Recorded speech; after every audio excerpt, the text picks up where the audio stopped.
Anggota Komisi 3 DPR RI Arteria Dahlan merasa tidak terima dibenturkan dengan Kepala BIN Budi Gunawan.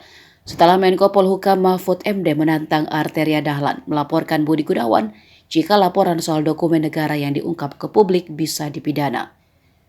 Sebab menurut Mahfud jika ada larangan seperti itu, dengan demikian Budi Gunawan sebagai Kepala Badan Intelijen Negara juga bisa dipidana. Karena setiap minggu melaporkan informasi terkait keamanan negara kepada Mahfud MD dan bukannya ke Presiden Jokowi yang notabene-nya atasan langsung Budi Gunawan.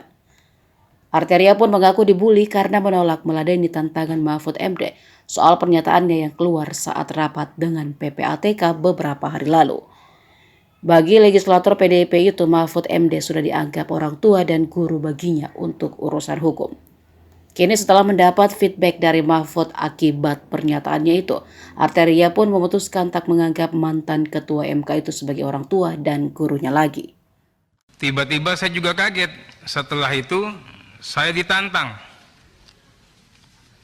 Saya mencoba juga untuk sabar, Pak. Semua orang punya keberanian. Saya pastikan saya juga punya keberanian. Tapi saya katakan, saya nggak berani menerima tantangan Prof.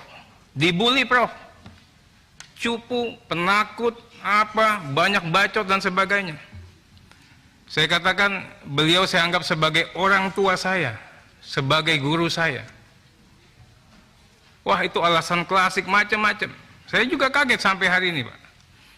Bahkan ada orang yang bilang, udah kok ke Prof seperti itu.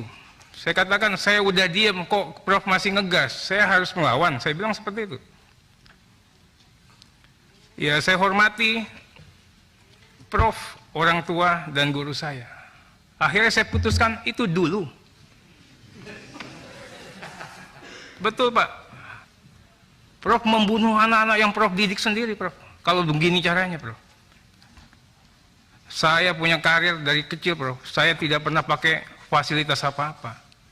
Tiba-tiba Prof mencoba membenturkan saya dengan yang amat saya hormati, Pak Budi Gunawan tadi. Bagi saya, takdir saya, kalaupun saya harus berhenti di sini, saya berhenti, Prof. Mimpi saya jadi anggota DPR. Enggak pernah saya punya cita-cita. Saya tidak takut kehilangan jabatan. Dan saya tidak bisa diancam-ancam. Kalaupun hari ini nanti setelah ini pimpinan saya mengatakan Arteri berhenti, ya saya berhenti, Prof. Karena saya juga bisa terpilih, kalau saya sendiri nggak mungkin, itu pasti ada budi baik, tangan dinginnya pimpinan.